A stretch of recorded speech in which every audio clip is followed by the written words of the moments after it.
ሰላም ጤና ይስጥልን የተከበራችሁና የተወደዳችሁ በዓለም ዙሪያ የምትገኙ የጣና ቴሌቪዥን ቤተሰቦች እንደምን ዋላችሁ። አክብሮታዊ ሰላምታችን በያላችሁበት የዓለም ዳርቻ ሁሉ ከጣና ቴሌቪዥን ዜና ክፍል ይድረሳችሁ እያልን የነሐሴ 21 ቀን 2018 ዓ.ም የዕለቱን ዜናችን እርሶቹን አስቀድመን እናስደምጣችኋለን። ባለፈው ግንቦት 4 ቀን ምርጫ አካሂዶ 97 በመቶ የምክር ቤት ወንበሮችን ማሸነፉን ያወጀው ብልጽግና ከ40 ቀናት በኋላ አዲስ ካቢኔ ለማዋቀር መቃረቡ ተገልጿል። አቶ አረጋም በአዲስ ሹመት ሊመጡ መሆኑን የደረሰንን ጥብቅ መረጃ ይዘናል። በጎንደር የአማራ ፋኖ ብሔራዊ ንቅናቄ በላይ ዘለቀ 3ኛ እዝ ስርዓት እናስይዛለን ሲል አስጠንቅቋል። የዙ ዋና አዛዥ አርበኛ ዮሐንስ ንጉሱ በሰራዊቱ ውስጥ ክፍፍል የሚፈጥሩ ህዝብን በሚያንገላቱና የጎንደርን አንድነት በሚያደናቅፉ አካላት ላይ ስርዓት እንደሚያስይዙ ተናግሯል። ይደመጣል።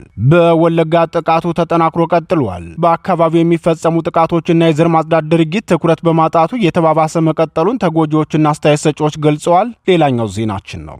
በሌላ በኩል በስር ላይ የሚገኙ የአማራ ምሁራን፣ ጋዜጠኞች፣ ፖለቲከኞችና ወጣቶች የይቅርታ ሰነድ እንዲፈርሙ ጫና እየተደረገባቸው ነው ተባለ። ሰነዱን ለመፈረም የማይስማሙ እስረኞች ላይ ጫናው ተጠናክሯል የሚል መረጃ ደርሶናል፣ ይቀርብላችኋል። ጽምዶ መንገድ ሳይጀምር ተበታተነም። ለምን የተጀመረው ሂደት ሳይቀጥል እንዲበተን ተደረገ? ምንድነው ምክንያቱ? ወያኔም ወደ ኤርትራ ሽማግሌ ልካለች። በዝርዝር የተመለከትነው የትንታኔ ዘገባችን ነው፣ ይቀርብላችኋል። እነዚህንና ሌሎች ዜናዎችን አካተናል። እስከ ዜናችን ፍጻሜ ድረስ አብራችሁን እንድትቆዩ እየጋበዝን ወደ ዝርዝር ዜናዎቹ እናልፋለን።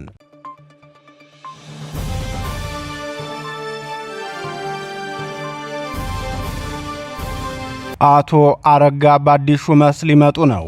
ባለፈው ግንቦት 4 የጨረባ ምርጫ አካሄዶ 97 በመቶ የሁሉንም ምክር ቤት ወንበሮች ማሸነፉን ያወጀው ብልጽግና ከ40 ቀን በኋላ አዲስ ካቢኔ ለማዋቀር ተቃርቧል። አዲሱ የብልጽግና መንግስት አደረጃጀት ደግሞ ሊቀመንበሩ ከአቡዳቢ ሕክምናቸውን ጨርሰው የሚመለሱ ከሆነ መስከረም 24 ቀን 2019 ዓ.ም ምክር ቤት ሰብስቦ ሹመት የሚሰጥ ይሆናል። ብልጽግናው መስከረም 24 ቀን 2019 ዓ.ም የሚያካሄደው የፌዴሬሽን ምክር ቤትና የፓርላማ ማው ጥምር ስብሰባ የብልጽግናውን ሊቀመንበር የስልጣን ዘመናቸውን የሚያራዝምላቸው ሲሆን የፌዴሬሽን ምክር ቤት አፈ ጉባኤውን አገኘው ተሻገርን ደግሞ የሚያሰናብታቸው እንደሚሆን የጣና ቴሌቪዥን ምንጮች አረጋግጠዋል። እንደ ጣና ቴሌቪዥን ምንጮች ጥብቅ መረጃ የብልጽግናው አዲስ መንግስት ሲመሰረት የአማራ ክልል ርዕሰ መስተዳድር አቶ አረጋ ወደ ፌዴሬሽን ምክር ቤት የሚዘዋወሩ ሲሆን በ2017 ዓ.ም ጎርጎራ ላይ የሄሊኮፕተር አደጋ ደርሶባቸው ከከፍተኛ ሕክምና ክትትል በኋላ ወደ ስራቸው የተመለሱት አቶ አገኘው ተሻገር ከመስከረም በኋላ ወደ ፌዴሬሽን ምክር ቤት ስራቸው አይመለሱም ብለዋል። በአዲስ አበባ ከፍተኛ ወጪ ተደርጎበት ሳር ቤት አካባቢ ዘመናዊ ማረፊያ ያስገነቡት አቶ አረጋ ከበደ ደግሞ የአቶ አገኘው ተሻገርን ቦታ እንደሚረከቡ ምንጮቻችን ተናግረዋል። ብልጽግናው በአማራ ክልል የፖሊስ ኮሚሽነር ሹምሽር ከማካሄድ ጀምሮ ፖለቲካዊና መንግስታዊ መዋቅሩንም የአመራር ሹምሽር ለማካሄድ በዝግጅት ላይ ሲሆን በቀዳሚነት የሚጠበቀው ከብልጽግናው ሊቀመንበር ወደ ስልጣን መምጣት በኋላ 7ኛው የአማራ ክልል ርዕሰ መስተዳደርነትን ቦታ ከአቶ አረጋ ላይ ለመረከብ 3 ሰዎች በእጩነት ቀርበዋል። የአማራ ክልል ብልጽግና ጽህፈት ቤት ኃላፊ አቶ ይርጋ ሲሳይም ከመስከረም ጀምሮ በኃላፊነት እንደማይቀጥሉና እሳቸውን የሚተኩ 2 ግለሰቦችን በእጩነት መቅረባቸውን የደረሰን መረጃ ያመላክታል። የብልጽግናው ሊቀመንበር ወደ ስልጣን ከመጡበት ጊዜ ጀምሮ በአማራ ክልል 6 ርዕሰ መስተዳደሮች ተቀያይረዋል። ከአቶ ገዱ አንዳርጋቸው ጀምሮ ዶክተር አምባቸው መኮንን፣ አቶ ተመስገን ጥሩነህ፣ አቶ አገኘው ተሻገር፣ ዶክተር ይልቃል ከፋለ፣ አቶ አረጋ ከበደ በክልሉ የተፈራረቁ ርዕሰ መስተዳደሮች ናቸው።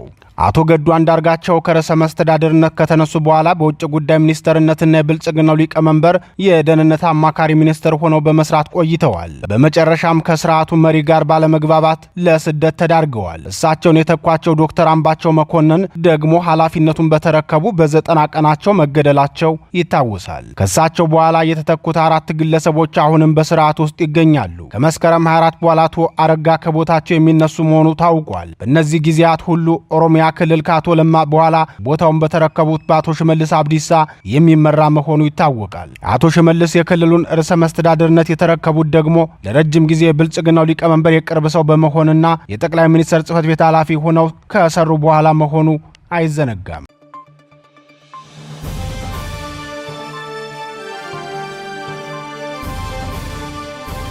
ስርዓት እናስይዛለን። አርበኛ ዮሐንስ የአማራ ፋኖ ብሔራዊ ንቅናቄ በላይ ዘለቀ ሶስተኛ እዝ በሰራዊት ውስጥ ክፍፍል የሚፈጥሩ አካላትንና የጎንደር አንድነትን በሚያደናቅፉ ግለሰቦች ላይ ስርዓት የማስያዝ ግዴታውን እንደሚወጣ የዙ ዋና አዛዥ አርበኛ ዮሐንስ ንጉሱ ተናገረ። አርበኛ ዮሐንስ የጎንደር አንድነትንና የሰራዊት አመራር የእዝ ሰንሰለት ማክበር አስገዳጅነትን አስመልክቶ በሰጠው አስተያየት ከዚህ በኋላ ልዩነትን መፍቀድ ማለት የጎንደር ጠቅላይ ግዛትን ህዝብ መከራ እንዲራዘም መፍቀድ ማለት ነው። ይህ ደግሞ ፈጽሞ አይቻልም ብሏል።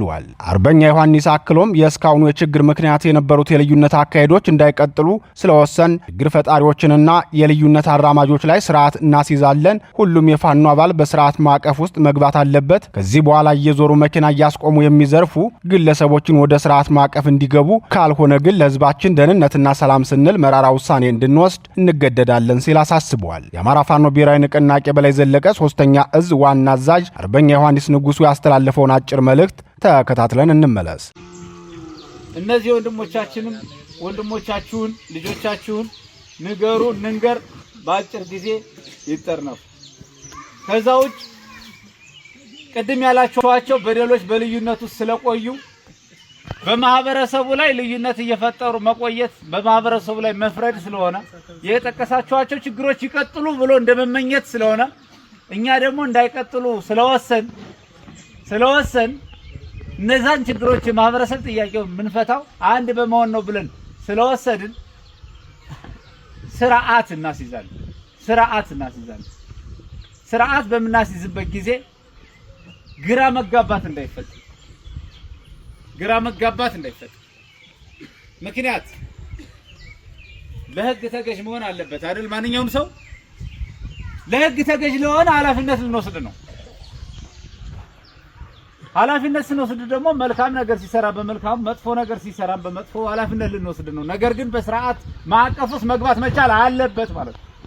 አሁን በስርዓት ማዕቀፍ ውስጥ እንዲገቡ አንድም ሁለትም አራትም አምስትም ሆነው ስርዓት ቢመጣ ስለማይጠቅም እየዞሩ የገበሬ መሳሪያ ለመቀማት እየዞሩ የግል ደማቸውን ለመገዳደል እየዞሩ መኪና እያስቆሙ ለመዝረፍ አራት አምስት ነው የተበተኑ ወንድሞች ዘመዶች ወንድሞቻችሁን ልጆቻችሁን የአካባቢውን ልጆች ጭምር ግቡ ባካችሁ። ከዛ ውጭ መራር ነገር ይሆናል።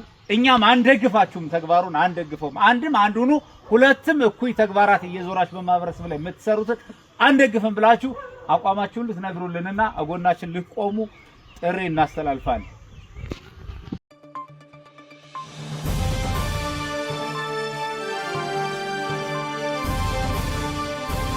ተባብሶ የቀጠለው ስርዓት መር ወንጀልና ዘር ማጽዳት በወለጋም የኦህዴድ ብልጽግናው ስርዓትና የኦነጋዊው ፖለቲካ ኃይሎች የቅንጅት ወንጀል ተጠናክሮ በቀጠለበት ወለጋ ጠቅላይ ግዛት ያካሄዱት ያሉት ዘር ማጽዳትና ጅምላ ግድያ ወንጀል ትኩረት በመነፈጉ ችግሩ ተባብሶ መቀጠሉን አስተያየት ሰጪዎች ተናገሩ። የኦነግ ሸኔን ታጣቂ ኃይል ከኦህዴድ ብልጽግና የፌዴራልና የክልል ደሞዝተኛ ሰራዊት ጋር በማቀናጀት የሚፈጸመው ወንጀል የወለጋ አማራዎችን ከቀያው የማጽዳት ዓላማ የያዘ መሆኑን ተጎጂዎች ገልጸዋል። የብልጽግናው መንግስት የወለጋ አማራዎችን በጅምላ ማሳደዱንና ማፈናቀሉን ከመጀመሩ በፊት በአክቲቪስቶቹና በሚዲያ ሰራዊቱ በኩል በወለጋ የሚገኘው ፋኖ ጭፍጨፋ ፈጸመ፣ ፋኖ ከወለጋ ይውጣና የመሳሰሉትን ፍረጃዎች ተጠቅሞ ዘመቻ ሲያካሄድ መቆየቱ አይዘነጋም።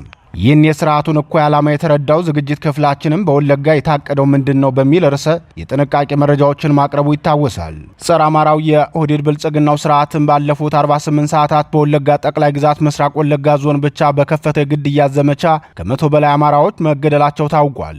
እስካሁኑ ሰዓት ድረስም 182 ንጹሃን የገቡበት አልታወቀም። በምስራቅ ወለጋ ዞን ጊዳያና ወረዳ በተለይ መንደር 22 ተብሎ በሚጠራው አካባቢ ብቻ በተፈጸመ መዋቅራዊ የጥቃት ዘመቻ ከ40 በላይ አማራዎች ተገድለዋል። ከእነዚህ መካከል በአሰቃቂ ሁኔታ በባህላዊ መሳሪያ የተገደሉት የ85 ዓመት አዛውንቱ አባየለ አረጋና ባለቤታቸው ሟይ እስከ ዳርገላው ይገኙበታል። ከጥቃቱ የተረፉ የዓይን እማኞች በጉዳዩ ዙሪያ በሰጡት አስተያየት ከግፉ በላይ ከባድ የሆነብን የተገደሉ ቤተሰቦቻችንን እንኳን መቅበር እንዳንችል መደረጉ ነው። በአካባቢው የሸኔ ሰራዊት በሉት የመንግስት ኃይል ጥምረትና ውህደት ፈጥረው ስለሚያጠቁን ችግሩን ከባድ አድርጎብናል ሲሉ ተናግረዋል። በተለይም የቄሮና የሸኔ ታጣቂ የሚፈጽሙት የጅምላ ጥቃት እጅግ አደገኛና ከባድ መሆኑን የሚናገሩት ምንጮቻችን ሌላ የአንሻ ሰይድ ታሪክ እየተደገመ ነው ብለዋል። አንሻ ሰይድ ማለት ከ5 ዓመት በፊት የኦነግ ሸኔ ታጣቂ ኃይል በምስራቅ ወለጋ ዞን ቶሌ ቀበሌ ከ1500 በላይ አማራዎችን በጅምላ ሲገድል ከግድያው ተርፋ ወላይ ሁለተኛ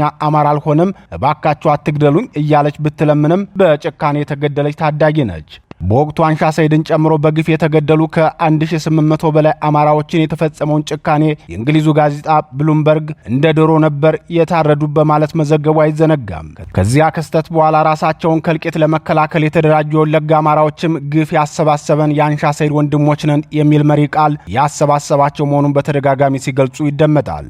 በዚህ ወቅትም በወለጋ አማራ ህዝብ ላይ የሚፈጸመው ወንጀል ዳግማዊ ቶሌ ቀበሌና አንሻ ሰይድን በባሰ መልኩ የመፈጸም ዓላማ ያለው እንደሆነ ከድርጊቱ ፈጻሚዎች ንግግር መረዳት ተችሏል። ምክንያቱም ኦህዴድ ብልጽግና በሚዲያ ክንፉ በኩል የወለጋ አማራዎችን በግልጽና በድፍረት ከወለጋ ወጡ የመጣችሁት ለወረራ ነው ሲል መግለጹ ታይቷል።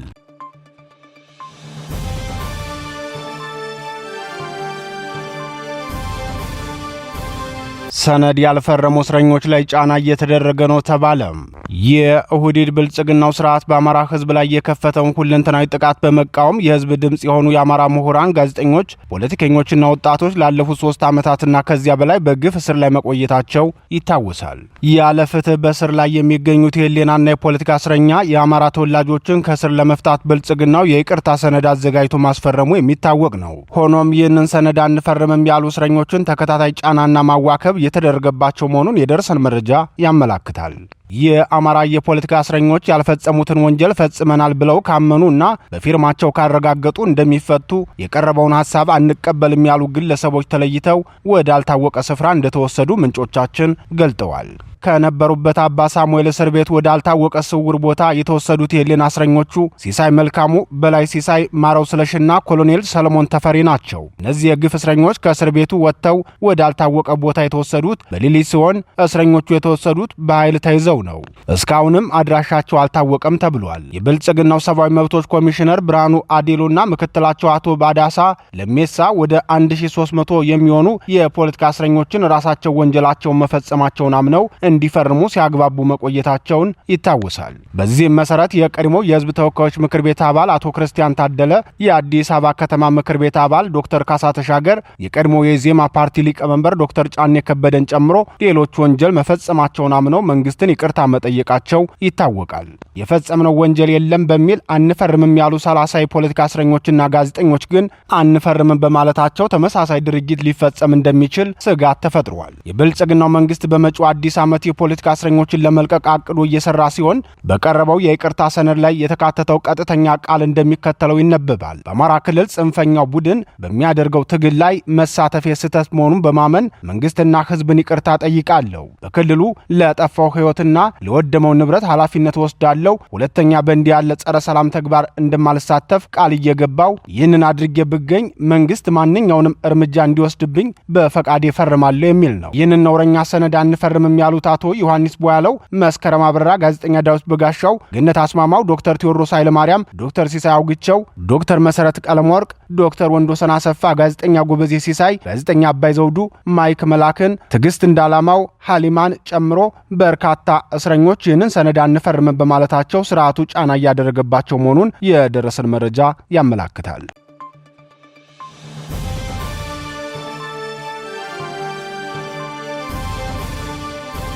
የጽምዶ ኃይል መንገድ ሳይጀምር መበታተኑ ተሰማ። አንዳርጋቸው ጽጌ የሱዳንን የጽምዶን ውይይት ምስጢርም በአደባባይ አፈንድተውታል። ሻቢያና ህወሓት ወድና ጀርባ ሆነዋል።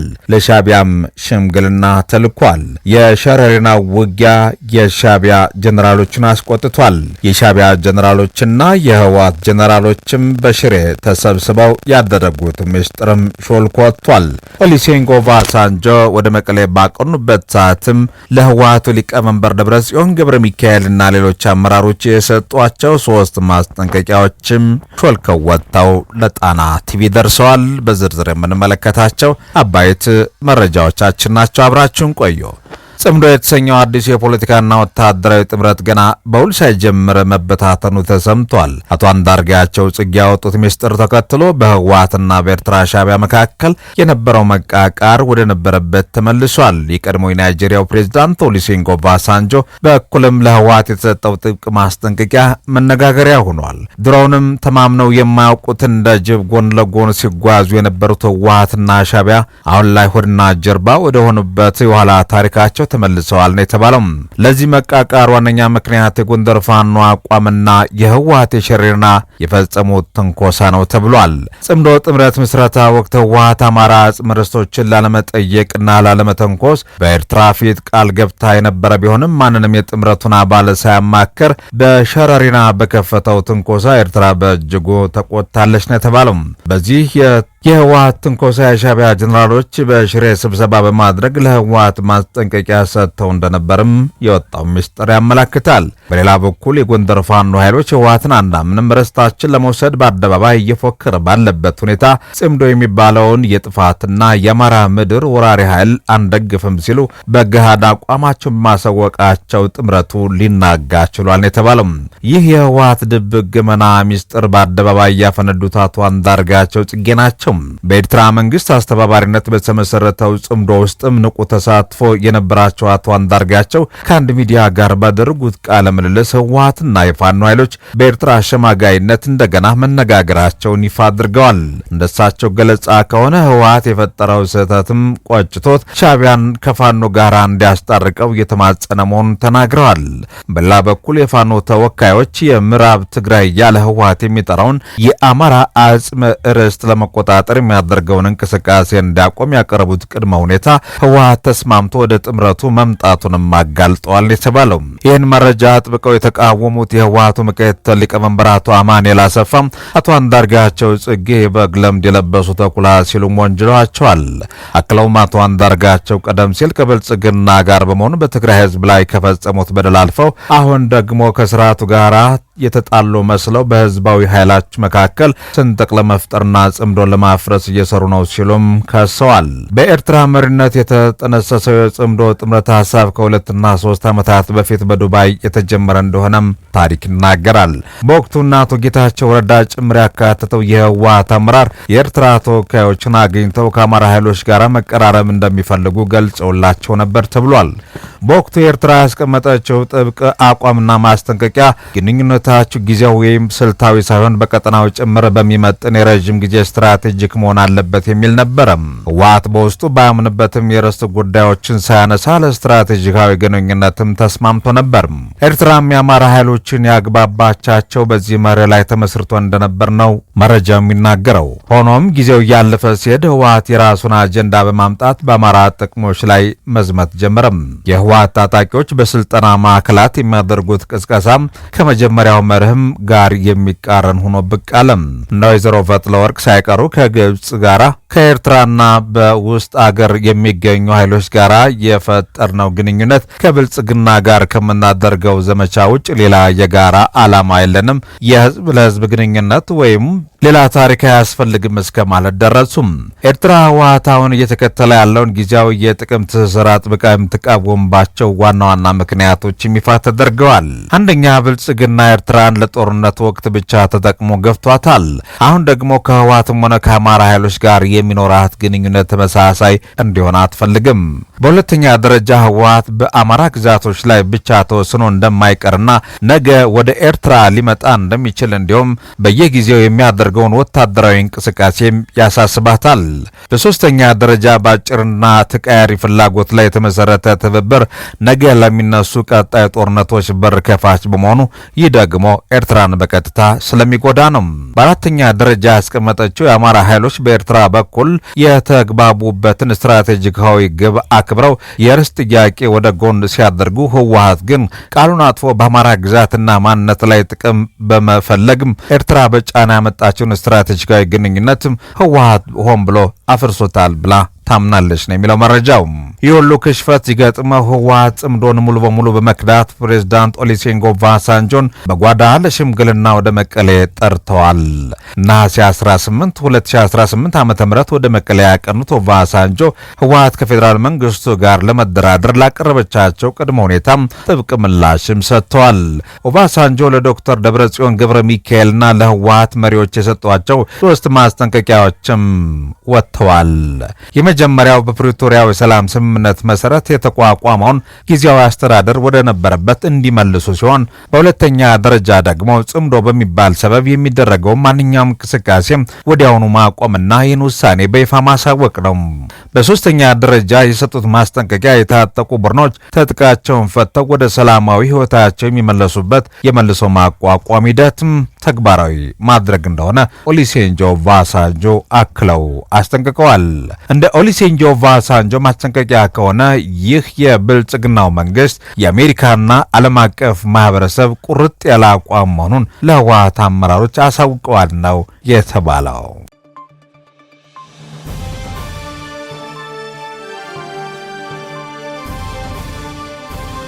ክቡራትና ክቡራን የጣና ቴሌቪዥን አድማጭ ተመልካቾቻችን የሰዓቱ ዜናችን የተከታተላችሁትን ይመስል ነበር። በምሽቱ የጣና ዜና ወጃችን እስከምንገናኝ በዚሁ ተሰናበትን። ጤና ይስጥልን።